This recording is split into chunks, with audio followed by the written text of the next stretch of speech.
有请唐汉霄为我们带来快乐分享秀。来，汉霄，加油，加油，兄弟！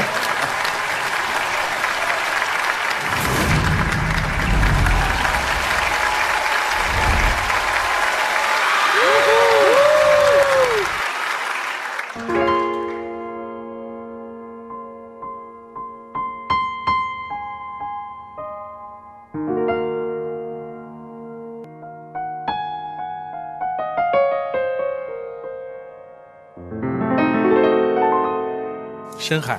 我知道没有下次再见吧，归途的风一直刮，别害怕，走过那长夜吧，世界会在你脚下。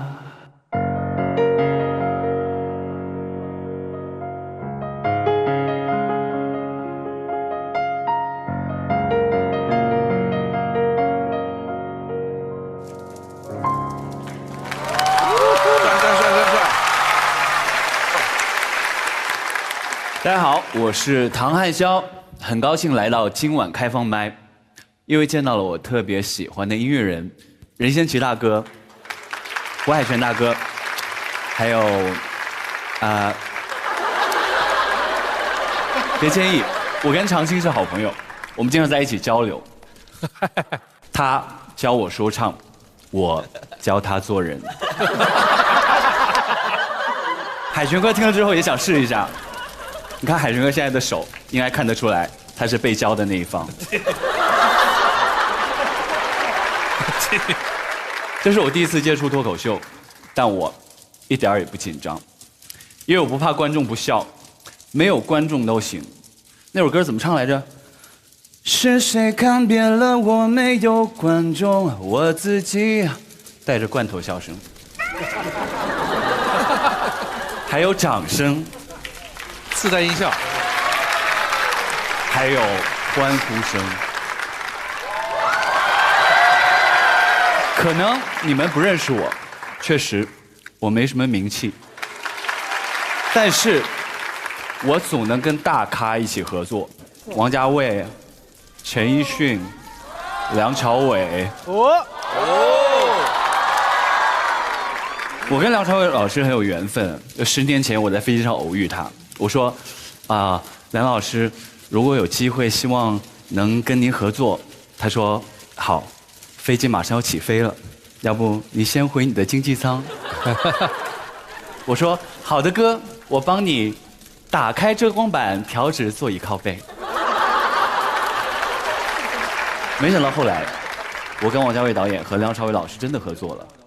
记得当时我是在国外旅游，就接到了那个电话，跟我说。王家卫导演要找你合作，要你明天回国跟他见一面。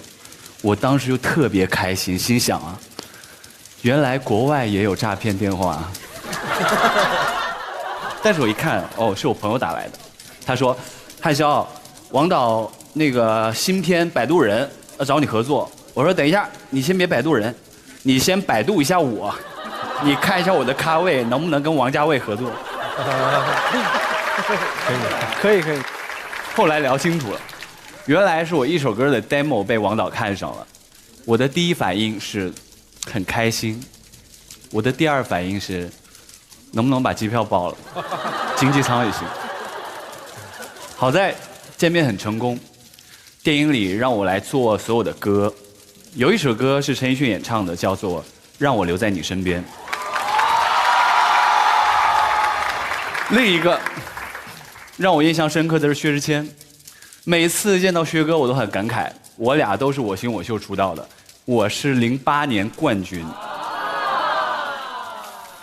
他是05年第4名，冠军给第4名作曲，你们明白我的感受吗？能明白我的感受吗？凭什么呀？我运气这么好。在录音棚里啊，薛之谦永远是活跃气氛那个人，我就跟他说。薛哥，你真厉害，唱歌唱得好，人也幽默，就你一个上海人，比我东北人都搞笑。他说：“哎呦，这个还是你比较好笑，你一个冠军混成这个样子，哎，蛮好笑的。”神经病啊！神经病啊！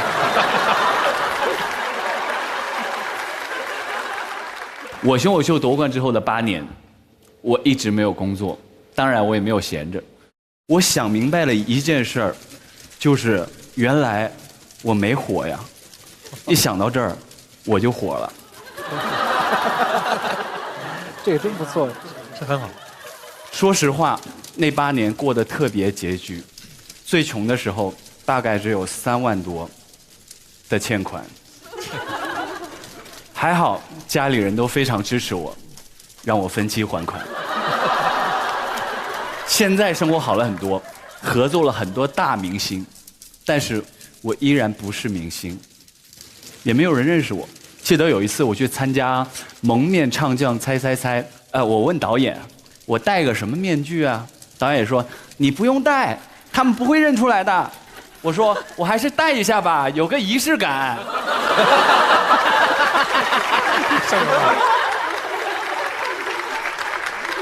很多人这些年跟我合作，所以在圈子里也小小的开始慢慢积累了一些名气。那前段时间我给电影《深海》创作并演唱了告别曲，虽然你们可能不知道，就是我刚刚在一开始唱的那一小段。在音乐圈有很多像我一样的无名之辈，在幕后辛勤的工作，没有他们的付出，就没有这么多优秀的音乐作品问世。音乐需要无名之辈，世界需要无名之辈。哪怕我现在站到台前，或者有一天我大红大紫，但是我的内在依旧是无名之辈。这个不是梗，因为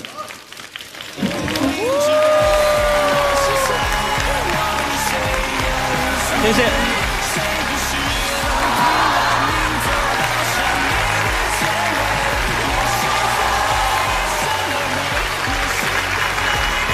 说的非常好，非常棒，谢谢，精彩，精彩。有没有写过的歌，自己觉得一定能火，但是最后却没有火的歌？其实很多歌我自己唱完 demo， 我都觉得这歌挺好的。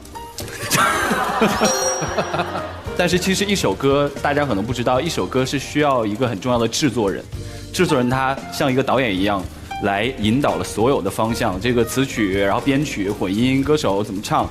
我第一个制作案就是陈奕迅老师的那首《让我留在你身边》，所以我运气很好，我就一开始就接触到这样的，对。哦，那你们有没有觉得就是这首歌做完了，我觉得它火不了，哎，红了。特别多，就是那时候我记得我做唱片公司嘛，然后我们那些很多年轻歌手发唱片嘛，然后我们就内部投很多票，最后发现我们自己内部的那都看不准，最后能红的歌都不是我们觉得当时能红的，确实特别多。也不能说哪一首了哈，反正就是确实是不少。小齐哥有没有哪首歌就是认为它红不了，但是它却大红大紫？心太软算一个是吧？心太软那时候觉得歌不错，但是没想到会这么火。而且很多人去研究说这歌没什么了不起的，没有太难，也没有太在技术性上太复杂。后来发现流行音乐要拥抱群众，进入大家的心中，引起你的共鸣，这个共鸣很重要。如果说你一直在表现技巧或是难度，大家反而觉得会有隔阂。所以有些时候接触到你内心深处的歌，反而会走出来。好，感谢几位分享了一些个做音乐的背后啊。那汉霄，你准备好了吗？来吧，汉霄来了，真假麦 Let's go。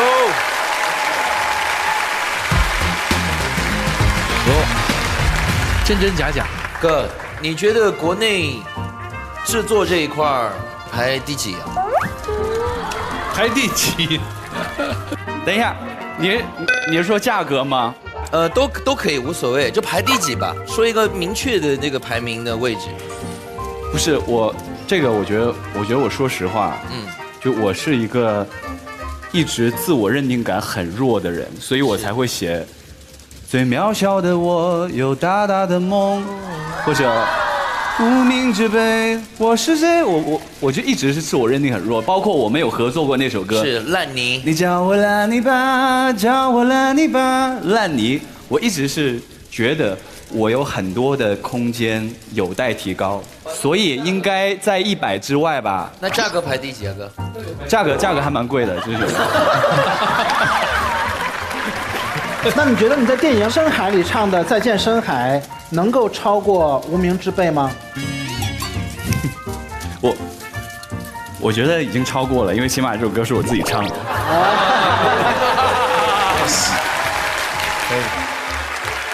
但是你要自信一点，你用这个麦说一遍，3、2、1。大家回去听一下，搜索一下这首歌的名字叫《再见深海》，唐汉霄。就主要是这首歌是唐汉霄演唱，而不只是唐汉霄作词作曲。他很聪明，他很聪明，很会玩，特别好。你写了那么多脍炙人口的歌曲，但是你自己唱的歌很少火。自己唱的歌上，对我也反思过这个问题，所以我一直有时候我在用我的座右铭在激励自己，就是天将降大任于斯人也，必先让那些大牌先把歌给唱火了，然后我再来唱，这样比较容易带流量。棒。请大家记住这个名字，唐汉霄是一个非常棒的音乐制作人。然后他现在来到台前，他要做歌手，让自己的能量放到无限大。希望大家记住这个名字，唐汉霄。谢谢。纵然只是无名之辈，也要追求一次华丽的绽放。让我们有请常青为我们带来分享秀。哇，个棒，baby！压力好大哦，压力好大，来，兄弟，压力好大，压力好大，压力好大。让我们有请杨常青，请开麦。哇！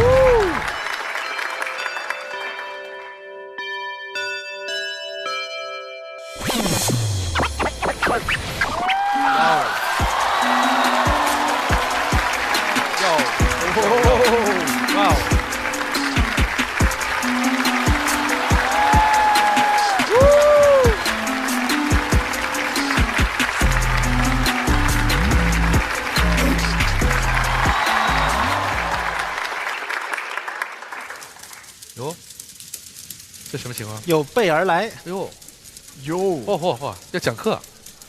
哎呦 ，Hello， 大家好，我是音乐人 Ice 杨常青。那今天很开心来到今晚的开放麦。作为一个说唱歌手啊，音乐圈的新人，我一直在不断的学习。我从网上搜索了一些歌迷和网友啊，对我们的一些忠告，想在这里跟大家一起上一课。那么现在跟我一起，请看给说唱圈的5大忠告。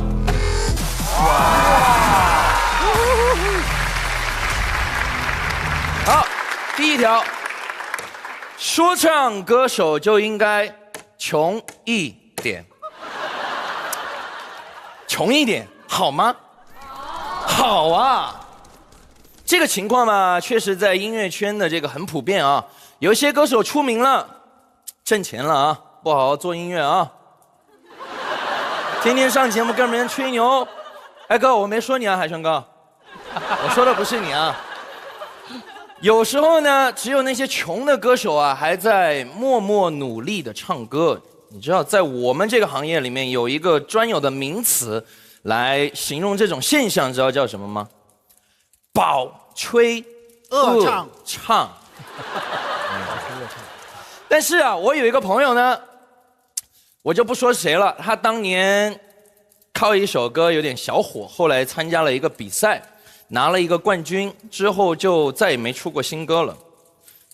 岳哥，你别误会啊，我其实说的就是你，开玩笑啊，五环之歌。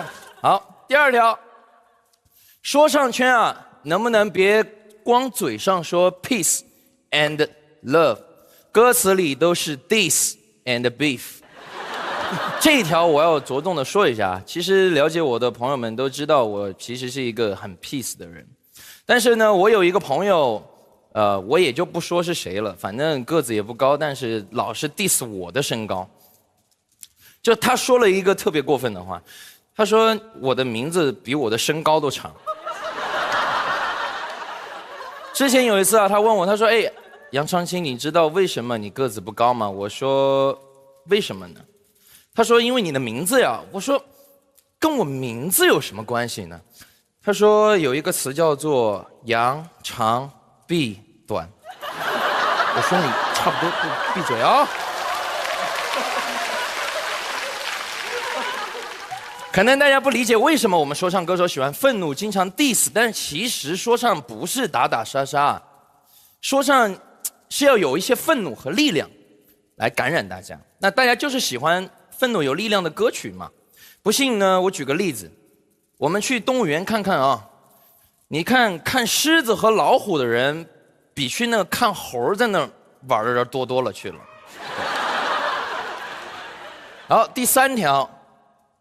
说唱歌词应该接地气，不要动不动就是去西海岸开小跑车，不知道的还以为你们去西海岸做代驾去了。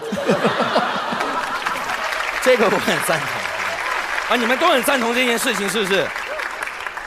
好，确实啊，这种现象的存在呢，我觉得创作一定不要去写你不太了解的事情，作品就要反映你的真实生活情况嘛。那我这里据统计调查，国内90%的说唱歌手月收入只有3500块钱，那还有剩下的10%呢？他们就在想，哎，3500那么多，他们怎么挣的？但我觉得不丢人呢，我觉得这是真实生活嘛，对不对？但是你说，如果你在歌里边天天去西海岸开小跑车，结果现实中月收入3500，过年回家发现，当年一起出来开挖掘机的小伙伴现在都买了房，结果你自己在那村口难受一下午，多难受。所以啊，不要总是幻想着开跑车，还是要好好做音乐。实在不行，我们都能开挖掘机，是吧？你要是敢开挖掘机，绝对没人敢 diss 你。因为一铲子下去，能打他们4根儿，都是打4个4根儿。那第4条啊，我们来看一下，希望说唱歌手能真的 real 一点。这个话题真的是很尖锐的，我个人觉得是。我知道有很多人指责我们不够 real 啊，昨天说我们还在一辈子 underground， 今天就站这个舞台上节目来了。还有人呢说我们总是标榜自己很有个性，但是又喜欢去模仿国外的那些歌手啊。最离谱的是，还有人指责我们不 real， 说让我们别再讲什么我吃火锅，你吃火锅底料，你一个月3500，哪有那么多钱吃火锅？天天。虽然有些人没有做到 keep it real， 但是我觉得说唱歌手 keep it real 是很重要的一件事情。它是一种态度。之前有人问我说：“哎 ，Ice， 你知道怎么样才能写出好听的歌吗？”我告诉他说，秘诀只有一个，那就是 keep real。他说：“哎呦，我不怎么信。说 keep real 你就能让你的歌好听了？”我说：“那当然啊，作为一个 rapper 嘛，一定要 keep real， 坚守你的初心，才能大胆去追求更好品质的创作，不断的探索，让音乐具有自己的态度在里面。其实呢，牛奶也一样。为了提供更高品质的鲜牛奶啊，那只有对前沿技术不断的创新。你们看，就像越鲜活一样，它采用了0.09秒瞬时锁鲜技术，不仅留住了牛奶原本的味道，同时还保留了更多的鲜活营养，让牛奶变得更好喝，给大家提供更高品质的鲜牛奶，坚守本真，鲜活品质，人人爱。他说啊，哎，果然厉害啊 ，Keep Real 张嘴就来，看来没少喝越鲜活啊，速度如此之快。我说，那当然了。我们说唱歌手嘛，更应该坚持自我，坚守本真，主张鲜活态度，创造属于自己的鲜活人生。你们觉得呢？啊，谢谢啊。哎，第5条啊，押韵能不能有营养点？别一押不上就用英文，你们要考研是咋的呀？干嘛笑那么大声？什么意思？当然，笑得很对，这个点我也很赞同。说唱啊，绝对不是为了押韵而押韵，还要注意自己的 twin。不好意思，一不小心又押上了啊。其实啊，整个行业也都意识到了这个问题，所以说实话，我们真的在努力的提升自己。就像是我今天来参加今晚开放麦这件事情啊，你们一定要相信我。你知道是，就说我除了身高，我能提高的都在提高了。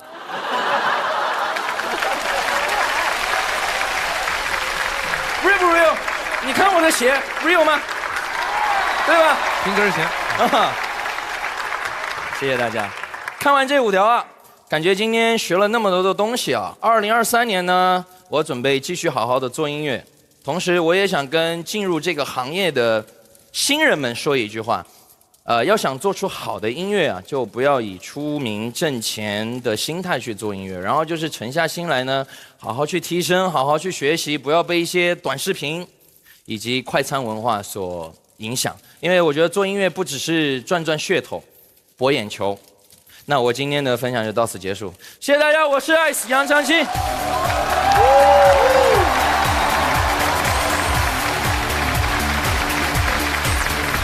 压力好大哦，我天哪！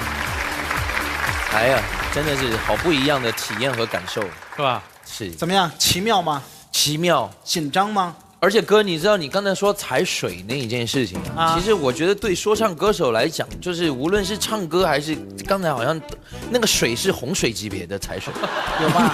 你知道吗？我说的没错吧？有没错，可是我觉得说唱歌手应该比较刚好，像你是说，他是唱，对，他是说唱，所以说四不像，是有一点。说唱音乐其实在很早之前就起源了，来自于欧美。然后我们中国最早的说唱融入音乐，我觉得应该在80几年就有了。80几年就有。崔健大哥，对，不是我不明白，这世界变化快，这就是最早的说唱摇滚融合。哎，这几年说唱逐渐的更火了一些。对，我觉得主要也是因为，这个态度特别鲜明。而这个时代就大家就是表达的要透明，所以说唱的态度包括歌词都非常直接嘛。而且年轻的朋友非常喜欢这种形式，也蛮特别的。对，明白。对。那个你跟小齐哥一起参加节目，小齐哥很照顾你。那当然，提携新人。儿女很喜欢他呀，每天跟我追着要签名。对，真的，齐哥，我每一次见到他，我从他的眼神里面，就是他带给我那种感觉，就是他好像是很宠溺我的那种感觉，满满的父爱是吧？我觉得真的感谢照顾齐哥。哪里？其实我很喜欢传承，因为我觉得我们前辈应该留一个很好的舞台、一个经验跟机会给年轻的音乐人，因为我也在向新人学习。所以我也想说，音乐慢慢的被他们带到哪个方向去，我们要迎头赶上，然后跟他们重新再学习，然后我们再出发。再出发，把你西屯的地名。我还有首歌叫《再出发》吧。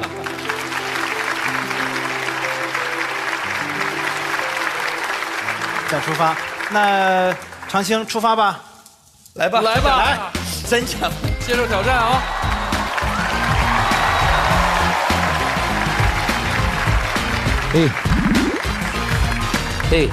啊，这问题啊有点犀利啊。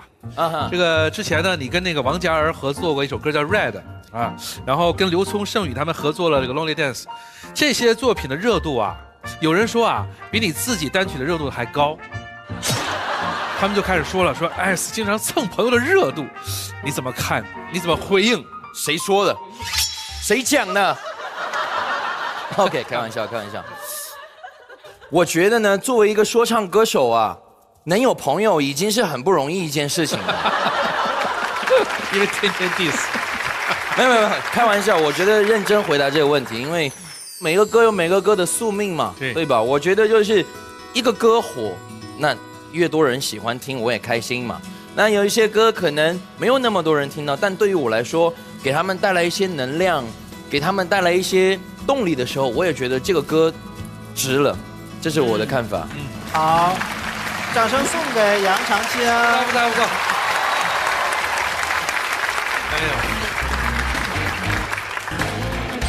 加油，可以哦。好，我们看看杨长青为我们带来多少快乐值。继续摁哦，拍！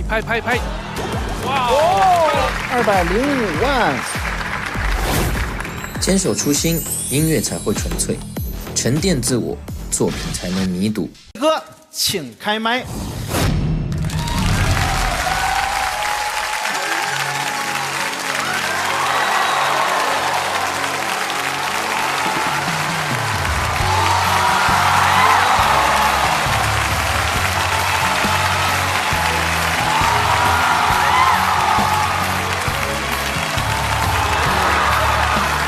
谢谢大家好，我是任贤齐，很开心来到今晚开放麦。都说喜剧的本质是悲剧，我以前搞不明白为什么，现在我看到了海群兄的手背，兄弟为了节目效果真的是豁出去了，但是放心，丝毫不影响你的帅气。大家仔细看一看，像不像《无间道》里的梁朝伟啊？高启强吧？高启强，对。然后一开场，麦克利介绍我是60年代的歌手，算一算我今年50几了，啊，我也会有这一天哦。看不出来。看不出来吗？因为我常常跟长青混在一起，还有很多人以为我们是同辈呢。今天站在这儿，我想跟大家分享一些我金曲背后你们不知道的故事。首先我要说的歌是我在滚石唱片的第一首歌，《依靠》。老师，来吧，让你靠，你就靠，我让你依靠。让你靠，没什么大不了。这是我去滚石唱片的时候，我的小虫老师想帮我写一首歌。有天晚上，我们俩就在一个咖啡馆里苦思冥想怎么写。刚好我的一个好兄弟九孔认识吧？他失恋了。他跑来找我，大家都知道我这个人特别热情，我很会说风凉话，我就安慰他说：“哎，九孔没事没事，没什么大不了的啊，别再想他的好，都忘掉。”哎，小虫老师一听我这个人还挺靠谱的，值得依靠，所以就把它写进了歌词里面了。当然，我还有另外一首歌我写的叫做一个男人的眼泪，也是因为九孔失恋的故事而写成的。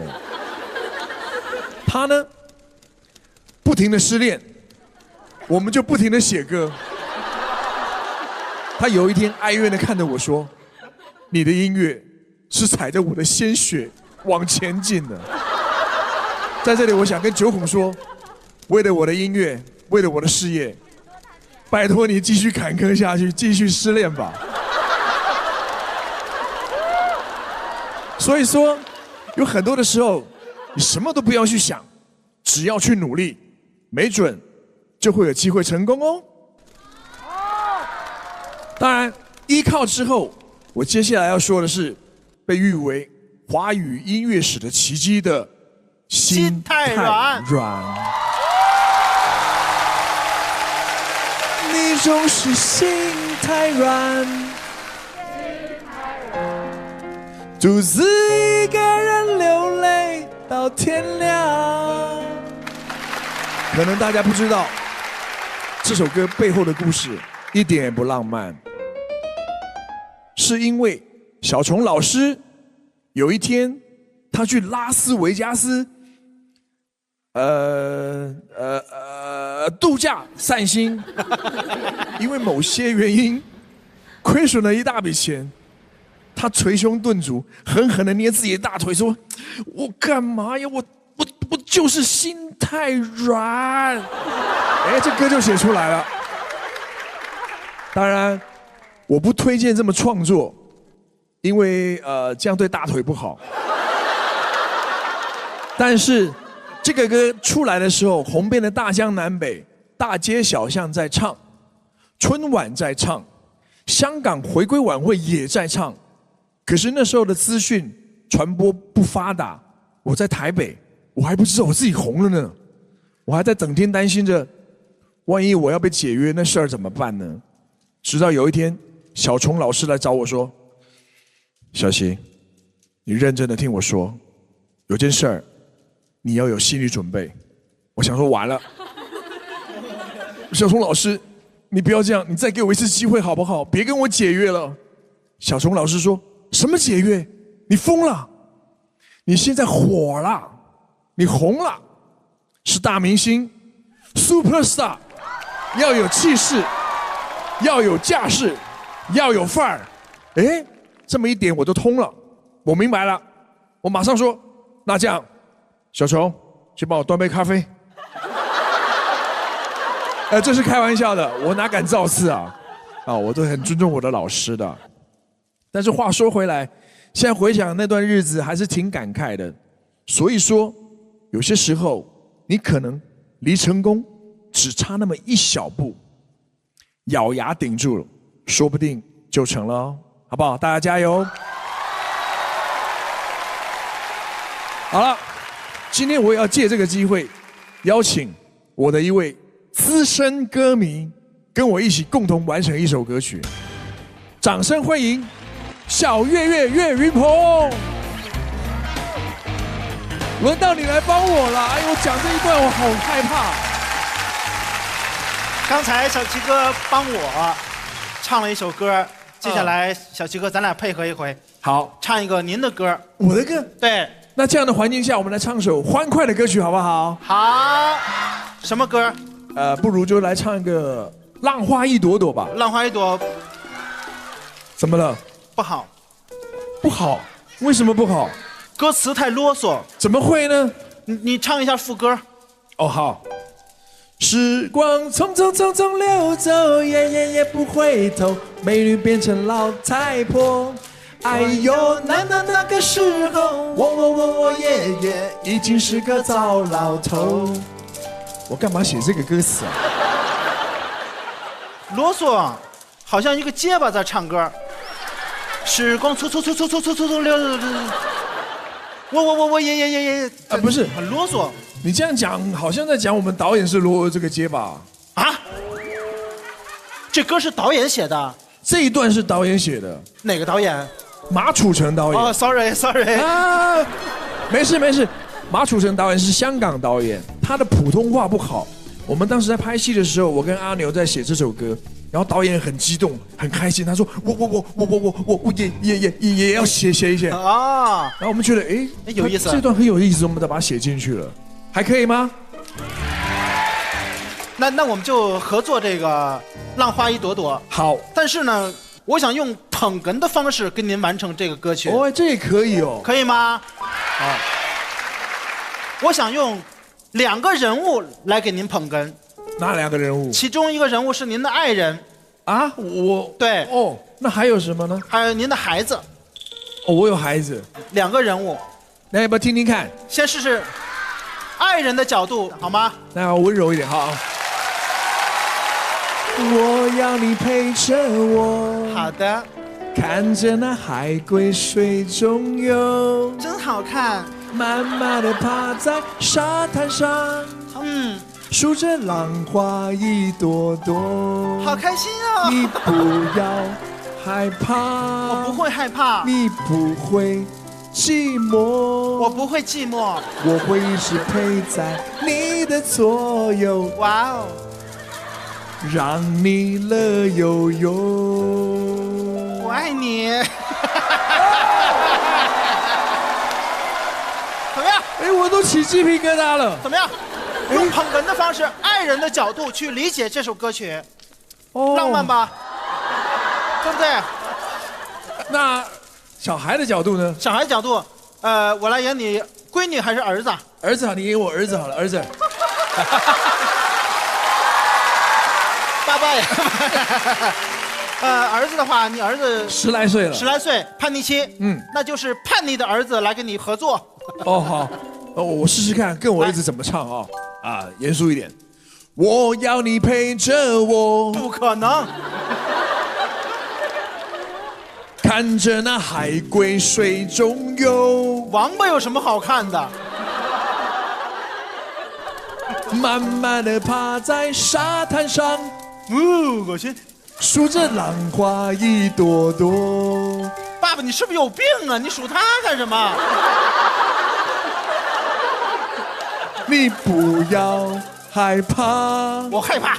你不会寂寞，我会。我会一直陪在你的左右。干嘛呀？让你乐悠悠。我不用，谢谢。谢谢大家，我是任贤齐，谢谢小圆圆。来，好吧，演的好吧。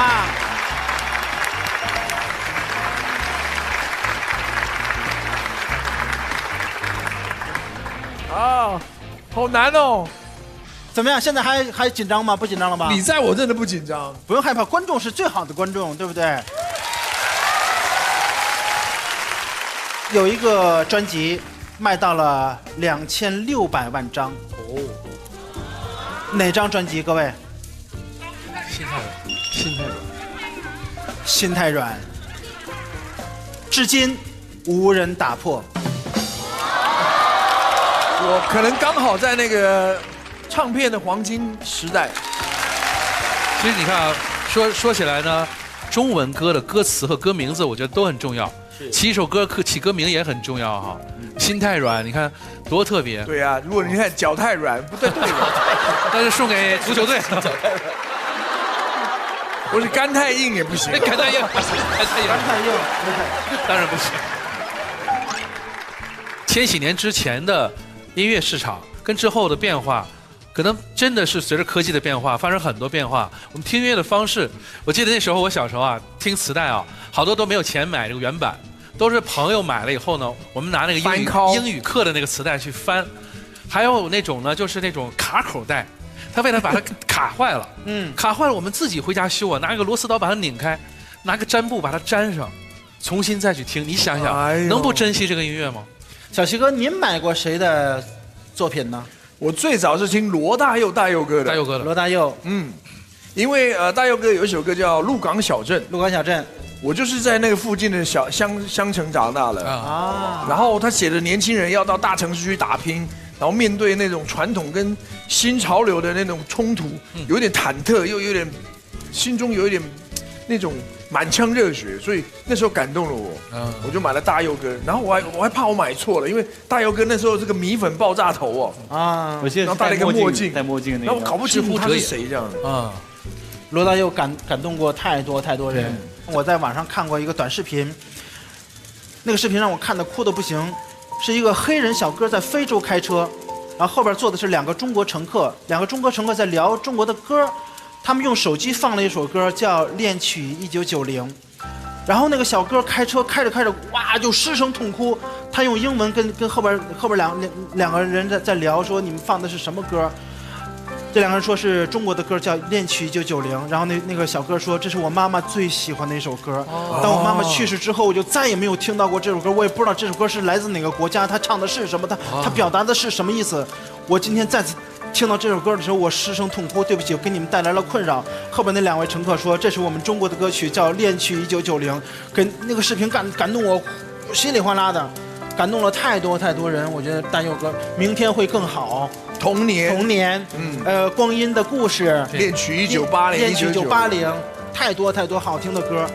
就像刚才说的，我们说红一首歌可能也不难，但是它能够穿越时间成为经典，它有很多的必要的要素。对，可能在那个时代，它恰巧跟那个时代的青春有共鸣点，是非常重要的。我们聊了这么多，小七哥准备好真假麦的环节了。我忘了这个环节了，来了，忘了吧？啊天哪！来喽！我来吧，来吧！好，好，请降麦。来了。哎呀，哎呦，我先问啊，小齐哥，是这个问题来自网友。有人说您是世纪末的终结者，终结了4大天王，不敢了。但是又被周杰伦终结。但是您怎么看？在那个时代，谁不被周杰伦终结呢？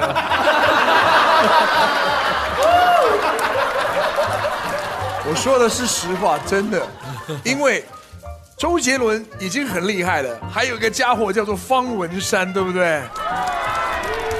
他们两个那个双臂联合，感觉好像倚天剑、屠龙刀都在他们手上，我们怎么砍呢？啊，这样我问一个啊，其实我们对这个小齐哥3大的身份呢，都取得过很好的成绩，都非常知道啊。第一个歌手就不用说了哈，第二个呢是演员，当年真的是现象级的影视片演了很多啊。然后赛车手这个身份非常厉害，请问，如果必须放弃这3个其中的一个，你会选择什么？哦，歌手、演员、赛车手。对，这个拿真心话来说好了，我可能会放弃赛车手的身份。为什么呢？因为我年纪大了不耐摔啊。好，接下来这个问题更残酷啊！歌手和演员放弃一个，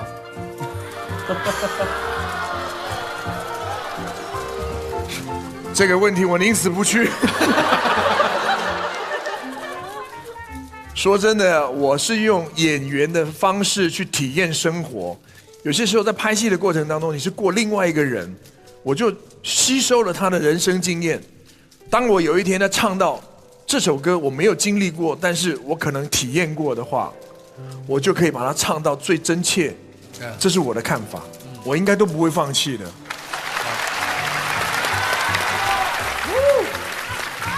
现在都是斜杠人生嘛，是吧？我们有很多的选择。哥，这个问题来自您的一个歌迷，忠实的歌迷。是你吗？是我。台上这几位，您最想和谁合作啊？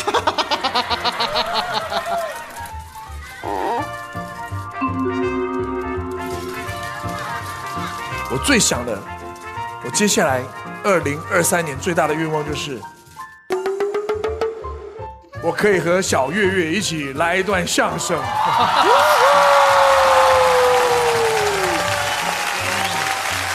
安排。后边这6个问题我都给取消了。辛苦哥，谢谢，坐，厉害！感谢小齐哥，我们来看看小齐哥为我们创造了多少快乐值。继续拍！哇塞，178万！我的妈哟！太厉害了！哇这离230万很快了。接着拍哦！体验不同的生活，人生就是一直在路上，努力去攀登更高的高峰。